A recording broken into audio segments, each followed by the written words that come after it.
Okay, it's being recorded now. Thank you for reminding me.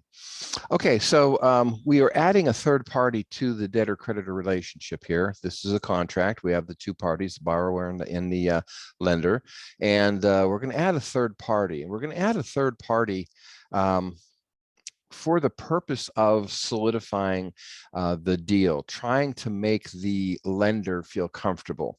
Okay, so this is a situation where the lender may not feel comfortable with the creditworthiness or the perceived ability to repay the debt on the side of the borrower. So the lender may ask for some additional comfort here, and I don't want to use certain words because it would be wrong.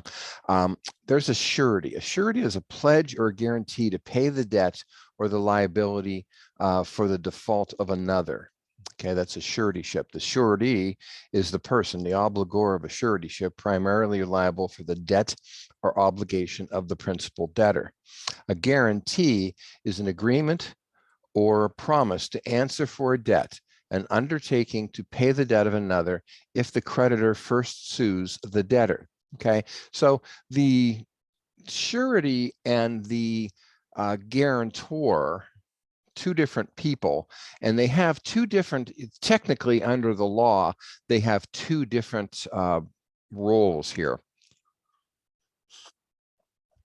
With a guarantor, if you have a guarantee out there, in theory, the creditor cannot go after the third party until they have exhausted their remedies against the principal debtor, okay, the obligor. In a suretyship, the creditor doesn't have to do all of its resources, all of its recourse against the primary obligor in order to go after the surety. Okay, so surety is very much on the hook from the very beginning. Okay, just going through some definitions to make sure we have everything here. One type of guarantee or one type of agreement to answer the debt or default of another is called a suretyship. The obligor or third party who makes good on a debtor's obligation is called a surety. The other type of a agreement is a guarantee, and the obligor is called a guarantor. In both cases, the person who owes the money is under the original obligation to pay for or perform is called the principal debtor, or debtor. The person to whom the debt or obligation is owed is the obligee or creditor. All right, so definitions from the textbook.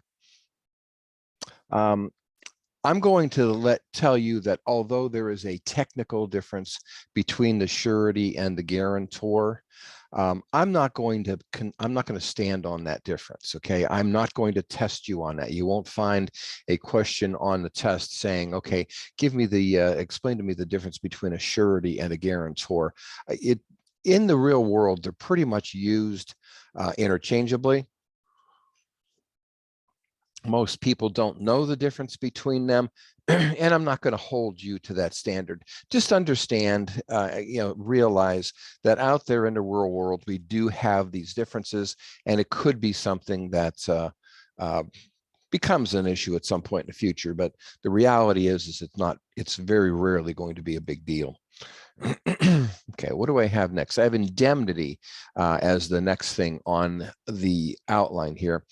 And an indemnity contract, definition from the book in the margin, agreement by one person for consideration to pay another person a sum of money in the event that the other person sustains a specified loss. Okay, now you can have an indemnitor,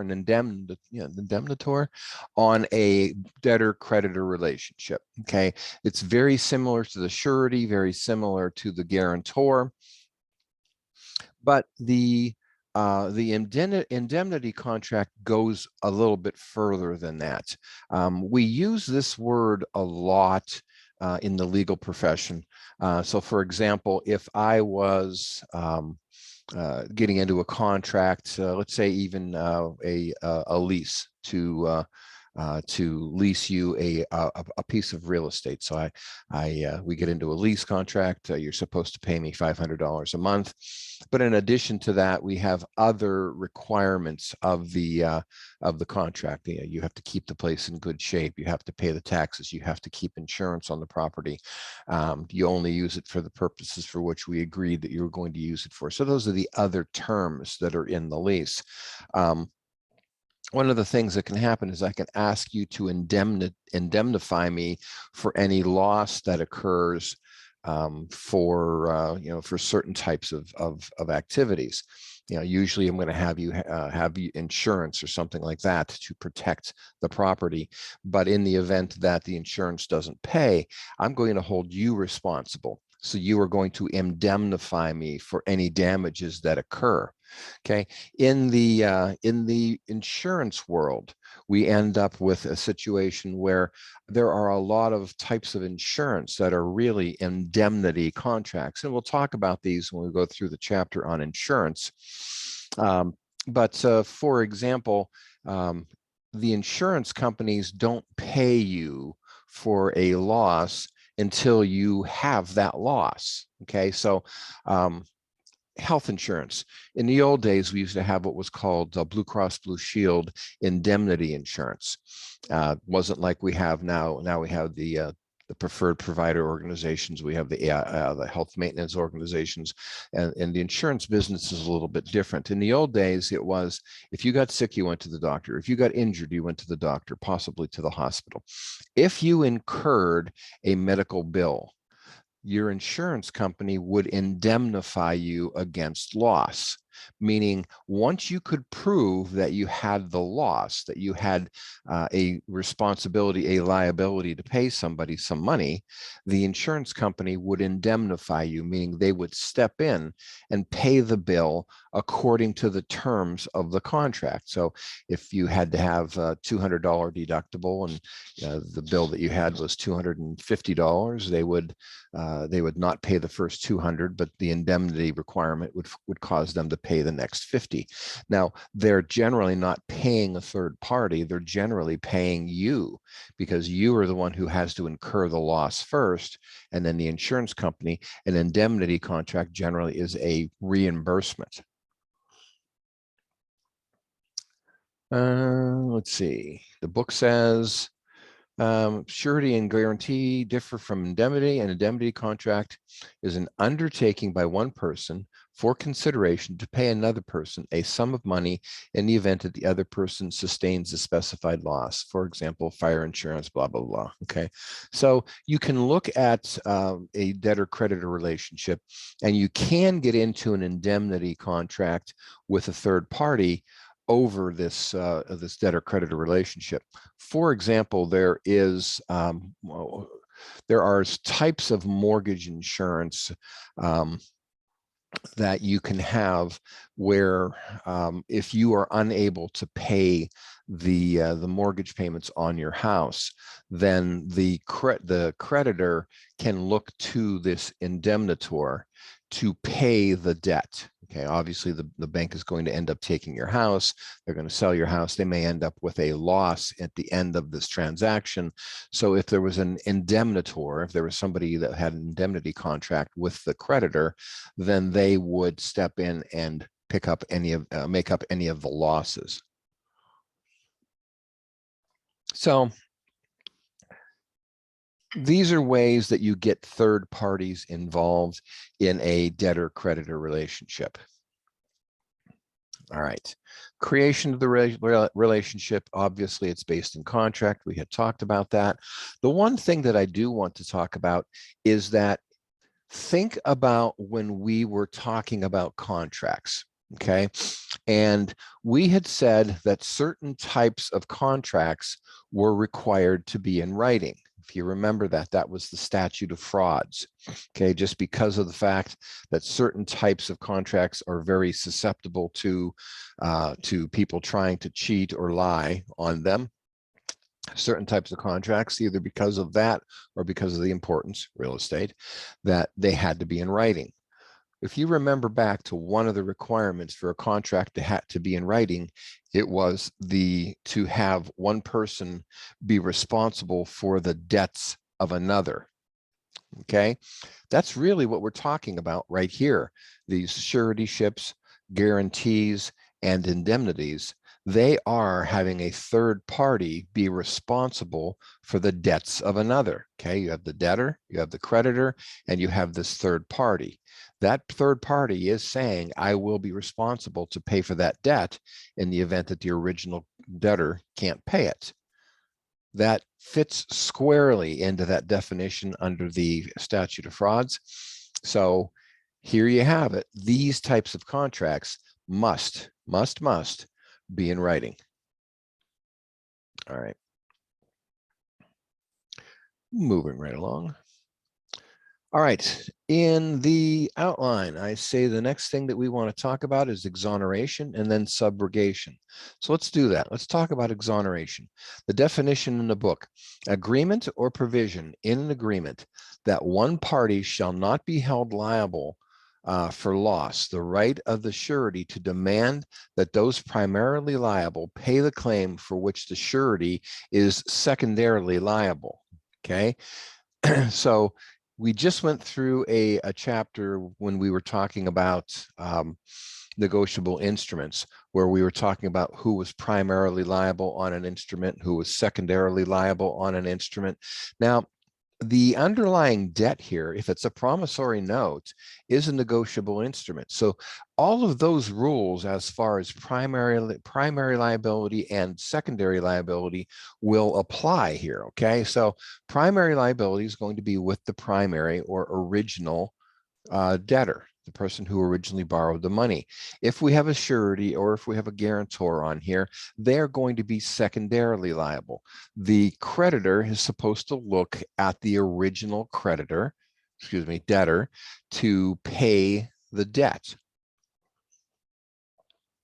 Very much like in a negotiable instrument, the payee would go to the maker or to the drawee bank and demand payment from them. Okay, if it was dishonored, if the maker or the drawee bank refused to honor the document, then we started moving backward. We would have notice of dishonor and all that good stuff. And then what would happen is we would end up needing to try and collect the money from the people who would be secondarily liable. Now, on the negotiable instrument, it was going to be people who had it negotiated to them, for the people who who had endorsed it, who had given their guarantees, and so on and so forth. This is a little bit different because we're not really talking about this being a negotiable instrument. We're talking about somebody that decided that they would be, by contract, secondarily liable. Okay, so we have the guarantee or the surety out there. Okay, at what point do we relieve that third party from its responsibility to pay the debts of the other? Okay. A surety can be exonerated from liability if the creditor could have taken steps to stop or limit the surety's exposure for the debt. Okay, so if I'm the guarantor or the surety, and I know that the original debtor is undertaking some activity that is going to further is going to make the possibility of me having to pay the debt higher, I can go to the creditor and I can say, hey, the original creditor, the original debtor here is doing something that you should really pay attention to. Okay, so for example, in the example they give in the book, and this is a good one, let's say that the original debtor has decided to skip town. As the surety, I have some sort of a personal relationship with the original debtor, and so I know that they're moving, packing up all their stuff, and they're planning on leaving the jurisdiction. When I say they're planning on leaving the jurisdiction, what I'm saying is they're leaving whatever legal jurisdiction we're in. So we are currently sitting in the jurisdiction of the state of Pennsylvania. This is going to be under state law. This is not a federal thing for these particular debts, okay? So if the creditor wanted to sue somebody for breach of contract on this debt, they would end up suing in Pennsylvania Supreme Court, not Supreme Court, Pennsylvania State Court. All right. If the creditor left Pennsylvania, and let's say that the debtor, if the debtor left Pennsylvania, and let's say that they were trying to keep their head down so that the creditor couldn't find them, the ability of the creditor to sue the original debtor would be a lot more difficult, right? Okay, so when they took out the loan, I know that their address was 123 Main Street, Greenville, Pennsylvania. If I want to sue them with a lawsuit to claim that they're in breach of the contract, that they have defaulted on their debt, all I would have to do is file the complaint in the I guess that's Mercer County, so it may be Mercer County Court of Common Pleas, and then I would have to serve the original debtor at his location at 123 Main Street, Greenville. Easy to do if I'm the bank, right? Well, if that person moves to Wyoming, our ability to sue them, although not completely gone, is a lot more difficult, because the bank that's used to doing business in Pennsylvania, or at least the lender, whoever the heck that is, it's a lot easier for them to take advantage of the state and the jurisdiction that is right there, home court, so to speak, than it is to go to Wyoming and track somebody down and have them served in Wyoming, and then try and get them back to Pennsylvania so that they can be they can have the lawsuit and get their satisfaction in Pennsylvania court. It's a lot more difficult, not impossible, a lot more difficult. So I know that the original debtor is planning on leaving town, and that if the creditor wanted to, let's say that the original debtor is in default, they missed a payment, and maybe the lender's policy is not bother bringing a lawsuit until you've missed at least 2 payments, but you're in breach when you've missed the first payment. So I go to the lender and I say, he's planning on leaving town. I know that he's talked to his landlord. I know that he has rented a U-Haul truck, and he's planning on leaving the jurisdiction. You need to sue him right now before he leaves.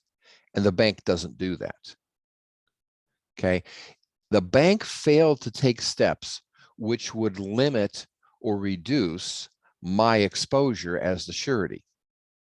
Their failure to do that means that they failed to protect me. Now, you could take a look at it from the point of view of the bank. Well, what do we care? We have somebody that's secondarily liable. Why do we care if this person leaves? See, that's the whole point.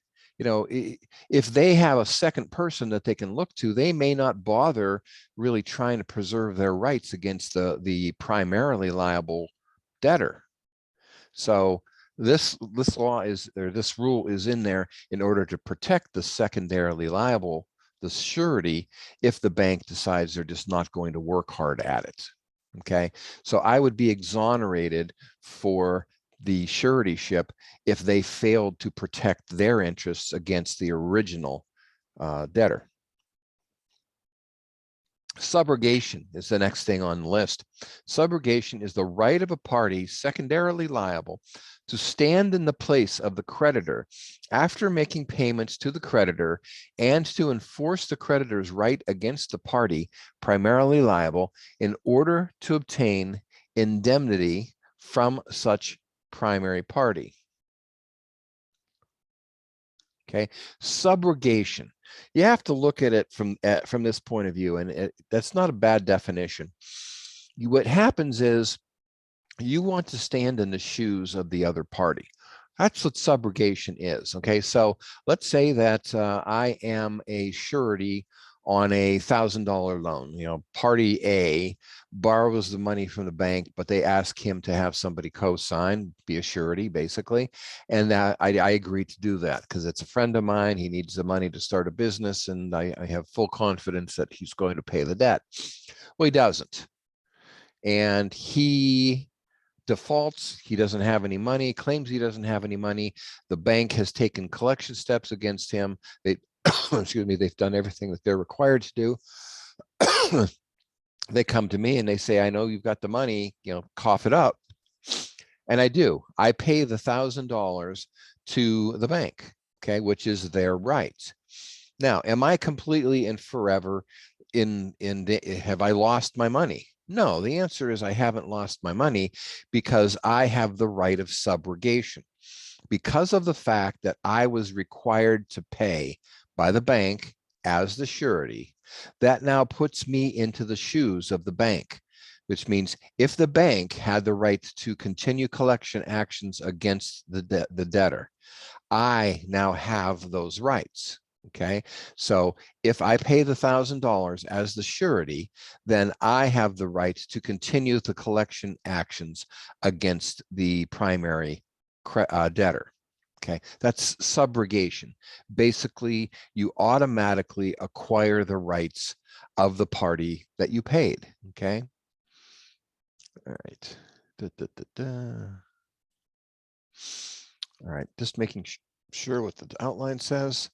Subrogation, and then we have contribution. Number 8 on the outline is contribution. Excuse me. Contribution. Now, here's where we're going to talk about the concept of joint and several liability. This is a situation where, let's say that there's more than one surety on this loan. Let's say that the bank was so concerned about lending to the borrower A that they not only required one surety, they required 2 sureties. So me, I am sure, the first surety, and let's say that my brother is the second surety. And we have both signed and agreed that yes, if the original borrower defaults on the loan, that will be responsible. Okay. Ordinary surety or guarantee of a loan. Third party, we're going to co-sign a loan for them. The original borrower defaults. The bank is now going to come to us, myself and my brother, as the sureties. Now, let's say that it was $1,000 debt. The bank is not going to send me a bill for $500 and send my brother a bill for $500, totaling the $1,000. They're going to send us each a claim for $1,000, because this is what's called joint and several liability, which means there's more than one of us. And both of us, okay, in this case, there's 2 of us that are on the hook for this money. Both of us are responsible for the entire amount. Now, the bank can only be paid once, okay? So there was an original $1,000 debt, and 2 of us that have guaranteed that $1,000 debt.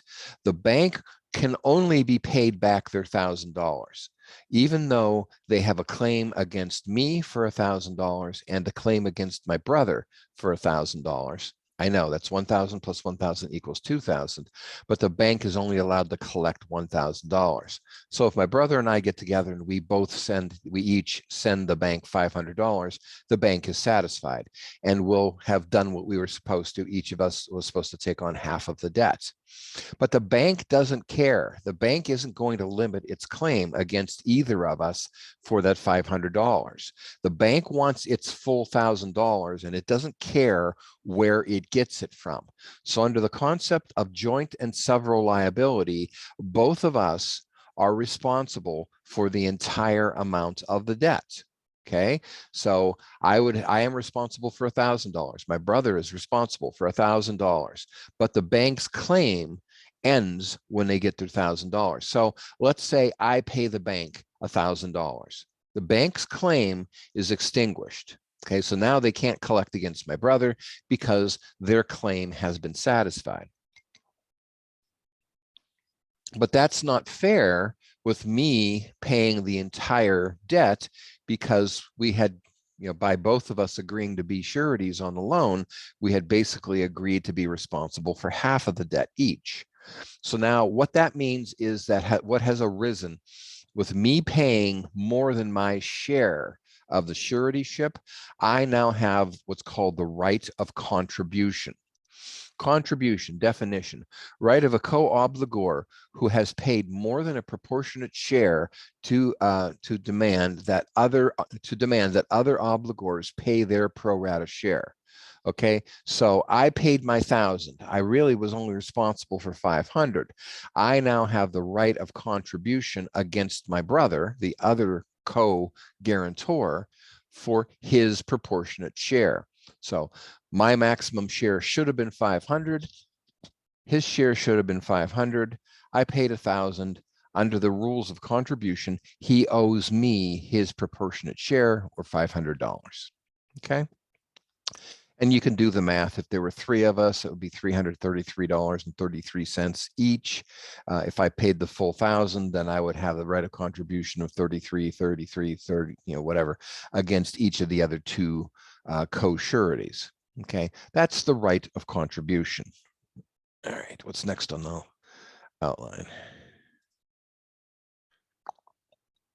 Defenses. Okay. Do we have defenses against if we're the sureties? Do we have defenses against the creditor? Okay. The sureties and defenses include those that may be raised by a party to any contract, and special defenses that are peculiar to the suretyship relationship.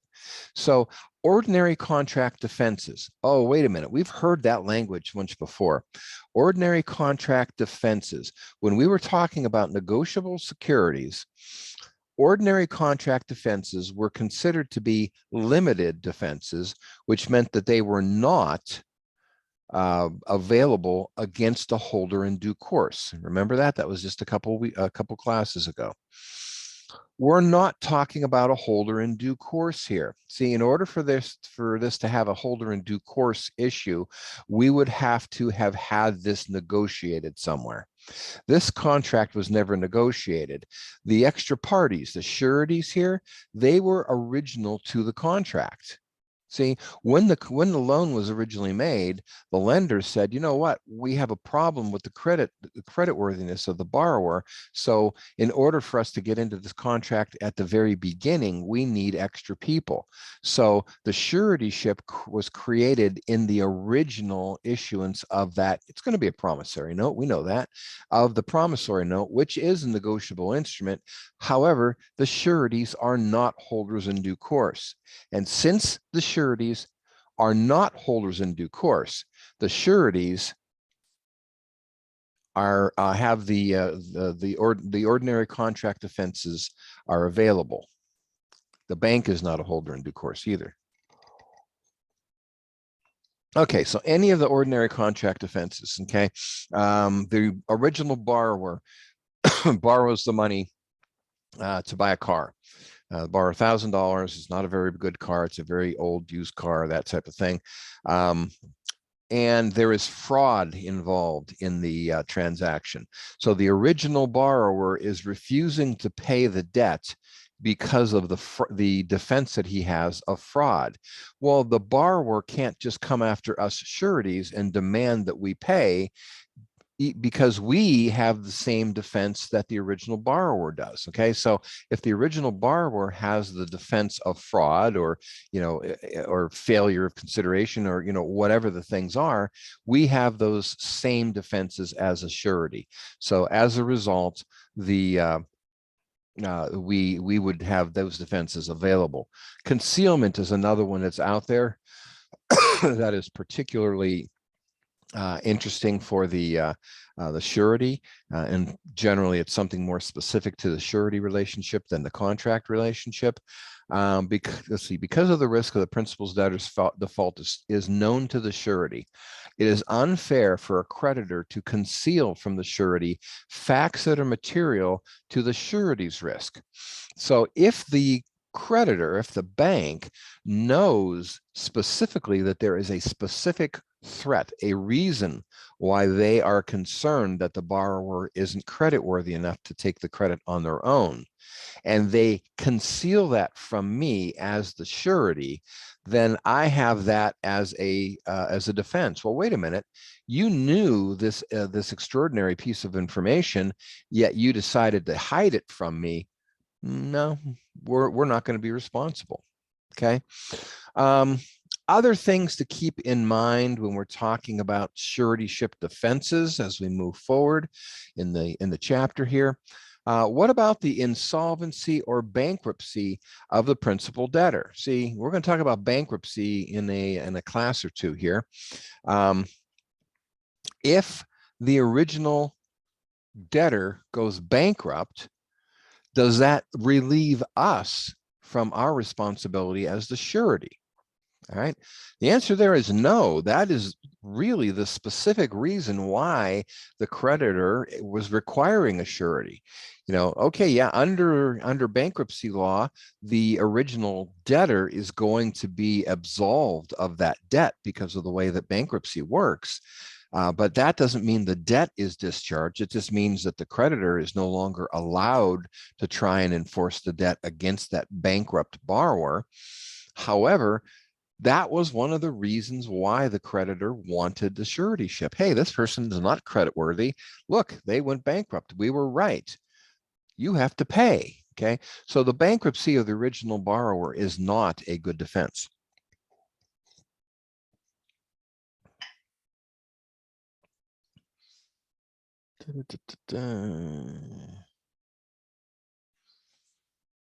Financial risk of the principal debtor is the reason the surety obtained was retained at the beginning. The lack of enforcement of the debt by the creditor is not a defense to the surety's obligation for discharge. Creditor's failure to give the surety notice of default is not a defense. The creditor's right without a specific guarantee of collection is simply to turn the surety for payment. Changes in the terms of the loan agreement. Let's think about that. Changes in the term of the loan agreement. They do not discharge a compensated surety who is acting, a compensated surety. Okay, so a compensated surety would be somebody who is involved basically as an indemnity. Okay, because we said that an indemnity, an indemnitor was somebody who did this for compensation, for consideration. Okay, so if we have that third party, basically it's an insurance policy that you purchase against the creditor going defaulting on the loan. So if you're a compensated surety, changes in the terms of the agreement don't affect you. Okay, however, a gratuitous surety. Now, who's a gratuitous surety? Who is not being paid to act as a surety? Well, generally you're talking about relatives. Who are the people that most often end up co-signing on debt like this? Family members, right? Oh, Dad, I need to buy this car. I just graduated from college and I don't have any credit set up, and I'd really like to buy this car. I need this car to go back and forth to work. You know, I'll have the job now. I've graduated from college. I'll be able to pay the debt. All right, I'll co-sign on the car for you. Did I get anything out of it? No, I was doing it as a family obligation for my son. Okay, so that's a gratuitous surety. All right, a surety who is acting gratuitously would be discharged in the event of a change in the terms of the loan agreement. Okay, changes in the loan terms that would discharge a gratuitous surety include extension of loan terms and acceptance of late payments. So if the debt is supposed to be paid on a monthly basis, if the creditor was not paying the payments, okay, so he's behind in payments, the bank lets that go on for, say, 3 months before they take any collection action against the debtor. That's a change in the terms because they're not supposed to let it go like that. Okay. So what's happened is basically they've increased the amount of money that I believe that I'm responsible for. If the person who was supposed to be making the payments was making the payments, then there's 3 months of payments that I'm responsible for because they didn't collect them, that I didn't know I was responsible for. So that has the opportunity of giving me a discharge from the suretyship. Also, them accepting late payments, same thing. If all of a sudden they decided they weren't going to start enforcing the terms of when things are supposed to be paid, then that is a change in the loan agreements in the original contract. So that would tend to discharge the surety. Okay. The normal way that its surety is discharged is that the loan is paid. Okay, so if the original borrower ends up paying the loan back in full according to the terms, then the loan is extinguished. Then there is no claim that the creditor would have against me as a surety. So that is the easiest and most common way that these things are taken care of.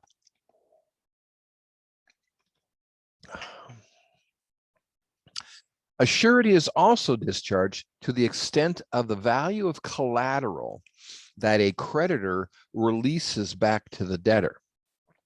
Okay, so you have a situation where the lender may require that there be a certain amount of collateral pledged against the loan. So realistically, if I wanted to go to the bank and borrow money to buy a house, the bank is going to take the house as collateral. That's very common for the bank to require security, something to be pledged, an asset to be pledged against the loan, against default of the loan. So if I don't pay my mortgage, the bank comes and takes the house away from me. Okay. Car loan, the same thing. You pledge the car against the loan. So what happens if we have a loan where the lender required both collateral and a suretyship? Okay, now, if the collateral is valuable enough to secure the entire loan, then it's likely that the bank will not require the suretyship. But what if the bank, what if the original borrower didn't have enough money? So what they did was they asked for as much collateral as you could put up plus a suretyship. In my pocket. The for example, the borrower wants $25,000 to borrow $25,000 for some purpose. So maybe they want to open up a business. And so they go to the bank and they say, we want to borrow $25,000. The bank says, your credit's not, we don't want to give you $25,000 on just your signature. We need some collateral. What do you have? Well, I've got $10,000 in gold. Okay, that's a start, but that's $10,000 in gold. That still leaves us $15,000 unsecured.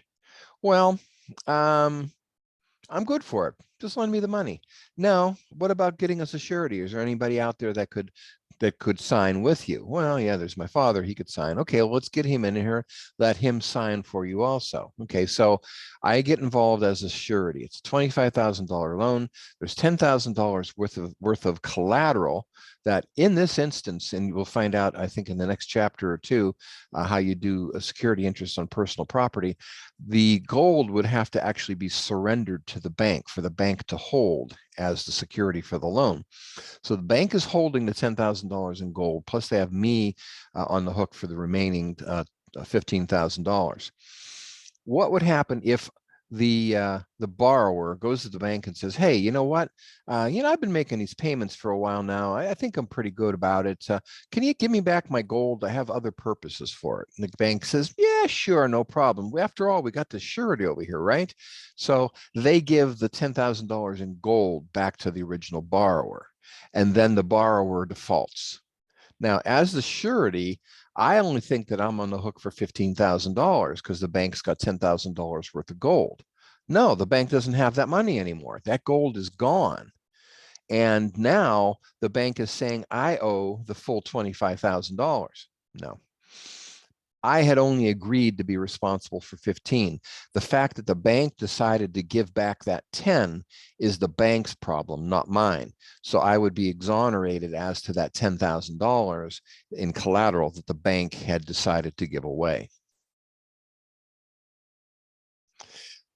Surety is discharged from an obligation if the creditor substitutes a different debtor.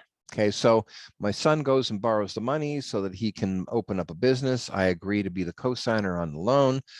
He borrows $25,000 and he's in business and he's doing okay. He's doing okay, but it's not, it's not really doing wonderfully. He doesn't want to be in the business anymore, but he finds somebody else who is willing to buy the business from him. And that other person is willing to take over the payments on that loan. So they go to the bank and they say, okay, Bob says, I want to sell my business to Charles. And the bank looks at Charles's credit history and whatnot, and it's remarkably similar to Bob's. And they say, yeah, sure, no problem. We'll just let you take over this loan as it stands right now. So the bank substitutes a different debtor than the original debtor. Now, I had gotten into the deal as the surety because I wanted to benefit the original borrower. I don't know who Charles is, and I don't care about Charles, and I don't want to put my assets on the line at risk for Charles. So it was very unfair of the bank to substitute a different debtor in my guaranteed loan. Okay, so if the bank does that, I'm exonerated from any responsibilities. All right, so those are ways you can be exonerated. Let's see what else we have here. All right, so there's a chart that's in your book, figure 31-1, no release of surety, fraud by debtor,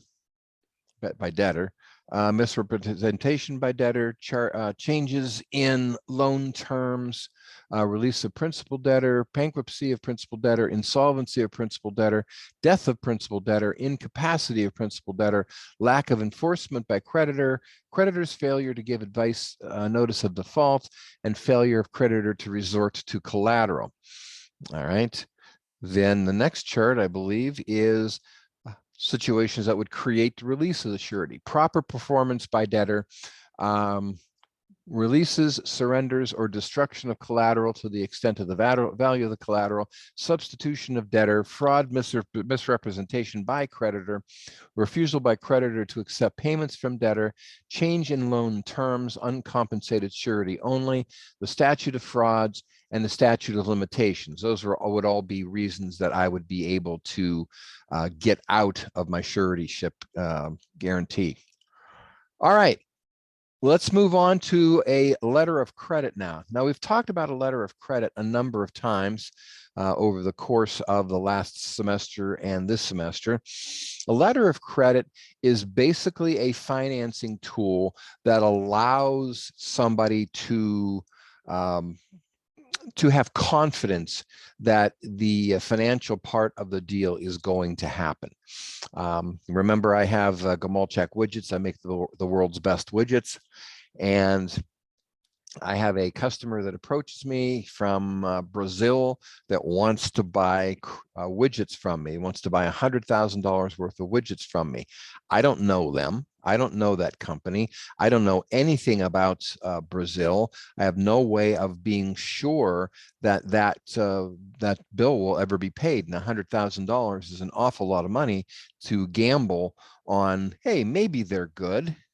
So I'm not comfortable with doing the deal. So I say, no, you have to pay in advance. And they say, well, we don't want to give you our $100,000 in advance because we don't know that you're going to give us the widgets. So it's sort of a standoff. Neither one of us trusts the other. How do you deal with it? Well, you get somebody in the middle to guarantee the payment, okay? And most common way of doing this is with a letter of credit. A letter of credit just means that somebody that everybody trusts is holding the money and guaranteeing to make the payment if everything happens the way that it should happen, Okay, so I tell the buyer in Brazil, I'm willing to sell to you if you provide a letter of credit from your bank. Because see, I can check up on the bank. I can have my bank tell me whether the bank that we're doing business with in Brazil is a decent, noteworthy, responsible, trustworthy bank. And so the buyer in Brazil goes to its bank and has the bank create a letter of credit. And that letter of credit is written to me, Gamalchek Widgets, and it says that upon the delivery of number one, model number one widgets, 10,000 of them painted blue, specifications, blah, blah, blah. Upon delivery, that the bank in Brazil will pay the amount of $100,000 to Gamalchek Widgets. Okay, so now instead of me relying on the reputation and morality, ethics of the company that I have no clue about, I'm now relying on a bank to do what it's supposed to do. Now, many of you might go, oh, don't trust the bank. The banks are terrible, and banks have terrible reputations. They'll take your stuff away from you. They'll repossess the moment you miss. Yeah, that's what they're supposed to do. Okay. A bank has a reputation of being, they may have a reputation of being a mean bank, but that's just because they're enforcing all of the rights the way they're supposed to. You miss a payment and the bank sues you for being in default of the loan. Yeah, that might be mean, but they're not doing anything illegal. What they're doing is basically enforcing their rights. So they're just basically doing everything by the book. That's what you want in this transaction. You want that third party who is holding the money, basically, to be an entity that is going to go by the book. Okay, so let's talk about this. Let me get back into the chapter here. A letter of credit is a three-party agreement with a payor, a beneficiary, and a party on whom the letter of credit is drawn, or issuer. Okay, a letter of credit definition: commercial device used to guarantee payment for a seller, primarily in an international business transaction. These letters of credit actually arose in international trade, but they're being used more and more domestically also. It is a good method to guarantee payment.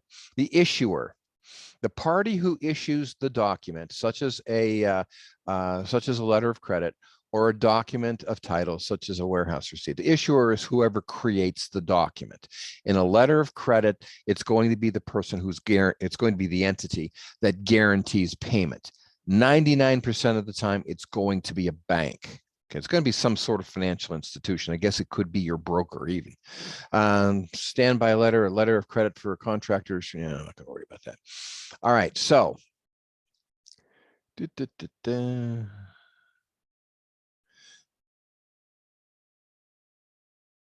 A letter of credit being used to ensure that a borrower would repay a loan, that a tenant would pay the rent due under a lease, or that a contractor would properly perform a construction contract is called a standby letter. So basically, we're not expecting anybody to do anything wrong, but this is sort of an insurance policy. Hey, contractor, if you don't get the work done, how am I going to end up being able to take care to protect myself? Well, how about if I have my bank issue a letter of credit for $10,000, and that way, if I don't finish the project, then the bank would give you that money and you'd be able to finish the project. It's a standby letter of credit. All right.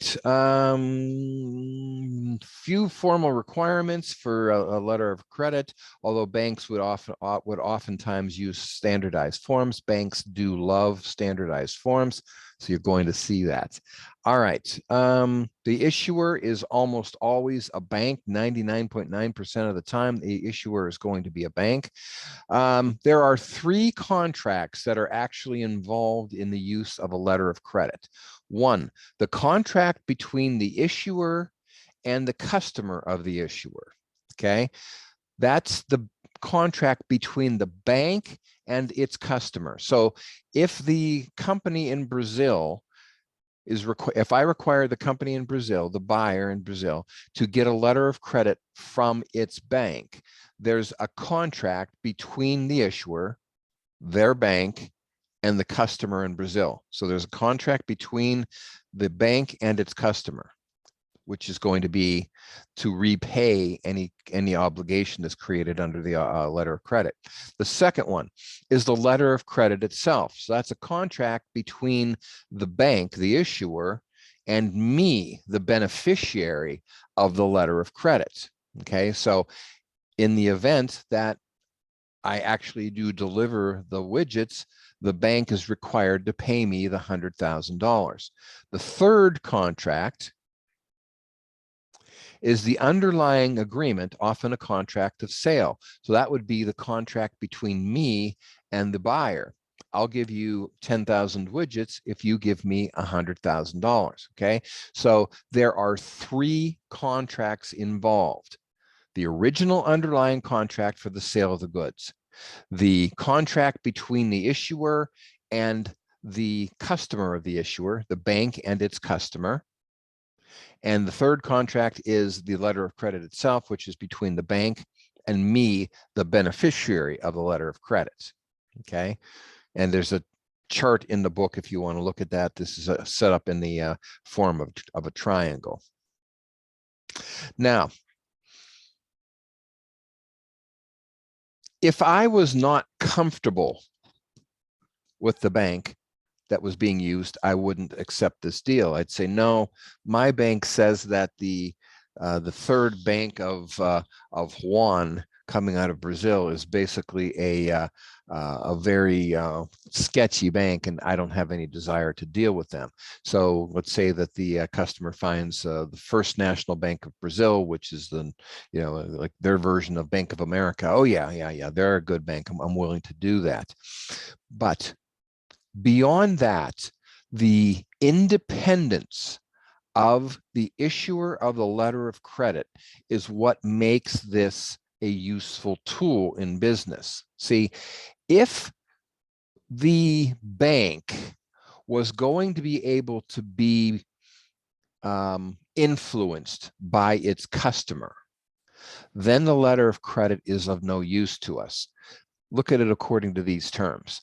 I send the 10,000 widgets at $10 a piece, $100,000. I put them on a truck that goes to a boat that delivers it to Brazil, that gets on a truck that goes to the actual customer's place of business. I've done everything right. The widgets got there, they're not damaged, everything's fine. But the buyer says, oh no, these widgets are damaged. I refuse to pay for them. Okay, now that's a contract defense, right? They would have to prove that I was in breach in order to relieve themselves of the obligation to pay me. Okay. They then go to their bank and say, hey, the widgets were delivered, but they were damaged, so we don't want you to pay. The bank is going to say, that's just tough. See, under the terms of the letter of credit, and this is something that I would demand as the seller, is that the terms of the letter of credit, the only requirement that be on that letter of credit is that I deliver the Model 1, 10,000 Model 1 widgets. Once I have delivered them, I have met all of the conditions of the letter of credit. Okay, now all of the other defenses, that's something to be dealt with in the court system. That's not something to be dealt with in the payment system. All right, so that's what we're dealing with here, is the integrity of the letter of credit system.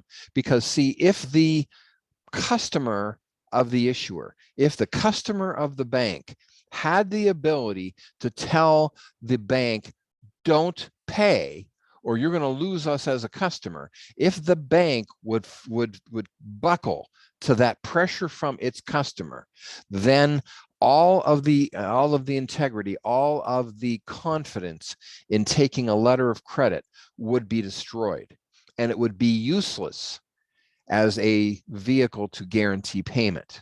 Okay, so there is a requirement that the issuer of a letter of credit be independent, meaning they don't care about any of those other terms of what's going on in the transaction, any ordinary contract offenses or anything. They're not going to care.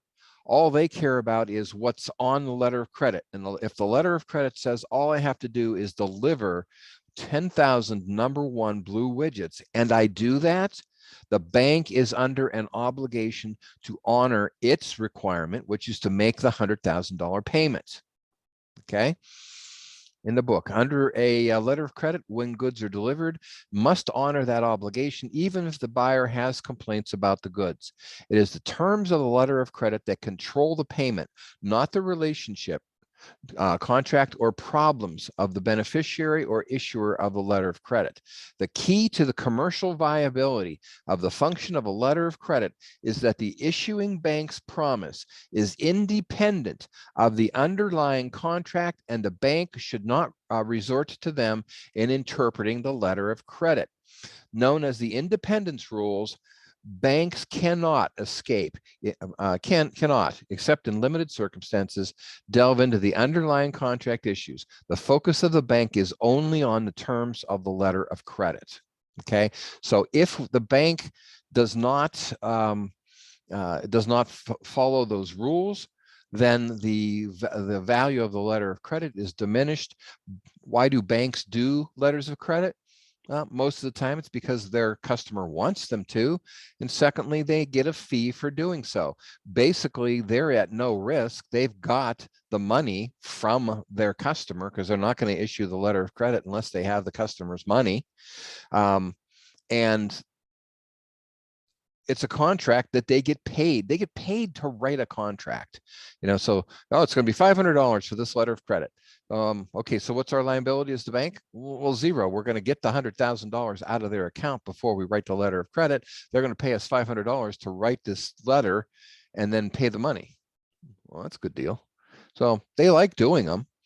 But they also have to understand that in order to protect their ability to be taken seriously in the stream of commerce, that they have to do what they're supposed to as an issuer of a letter of credit, which is be independent of their customer and only follow the terms of the letter of credit itself. Okay, so the issuer is the bank. The customer of the issuer is the person who is wanting the letter of credit created. The beneficiary is who's going to receive the money from the issuer once everything happens. Duration and form of a letter of credit. Let me move forward here a little bit.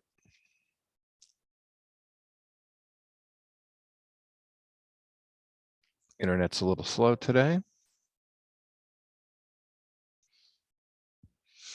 The form of a letter of credit, as we said just a few minutes ago, the letter of credit does not have a particular form.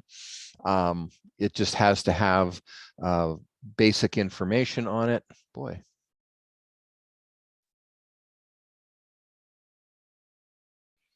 Hoping you guys can still hear me because my internet just really slowed down. But banks tend to use a format that that they use for every single letter of credit. The end of this is that the duration of a letter of credit is whatever it says on the letter itself. No issuer is going to put a letter of credit out there that's going to be of an indeterminate length of time. It's going to have a date in which it will end. I've never seen a letter of credit that didn't have an expiration date. The bank doesn't want to be on the hook for this forever because they would have to hold your money forever too. So they would not want to do that. Oh, by the way, the customer of the issuer, the bank's customer, cannot demand that the bank void that letter of credit. They can't. That's under the terms of independence. So it only expires by its term. So if the beneficiary does what they're supposed to and the bank pays, then that of course terminates the responsibility under the letter of credit. If the date the expiration date occurs, then that will also terminate the letter of credit. You know, when you're getting into the commercial transaction, how long it's going to take for certain things to happen. So if you are buying widgets from me and you know that it's going to take, obviously it's going to take some time for me to manufacture the widgets and then get them shipped to Brazil. So let's say that we have the letter of credit listed for, say, 3 months. That'll expire 3 months after the date of issuance. Now I have to get the widgets to Brazil within 3 months, or that letter of credit is not going to protect me anymore. Okay, so if I get the widgets down to Brazil in 4 months, then I've kind of cheated myself out of the protection of the letter of credit. So, all right. So, just checking. Can you guys still hear me? Anybody? Yeah. Okay, good. My computer, for whatever reason, is not forwarding on my pages on my my digital book here, so I'm hoping that I'm still at least broadcasting. All right. Well, that's everything that is in the chapter on the debtor-creditor relationship. We have a few minutes, but I'm not gonna start the next chapter, so I think that's good enough for today. Today's Thursday. The next class will be next Tuesday. It is highly likely that I will be back on campus. So I'm going to say, as of right now, that let's assume that it will be a face-to-face class on Tuesday. We are in AC 33, so that's where I'm planning on seeing all of you on next Tuesday. If that changes because the school decides that we're going to be remote, obviously watch your emails, or if something comes up that I have to stay remote, I don't anticipate that at this moment. Watch your emails, but the presumption is we will be face-to-face on Tuesday. All right, that's all I have for today. So have a great rest of your day. At least you don't have to go into the school. Everybody's remote today. Try not to get too cold, and I don't think this is really good packing snow, so I don't think it's good for making a snowman, but have whatever fun you can. Thank you. Have a good day. Thanks, you guys too. Bye, thank you. Okay, bye-bye.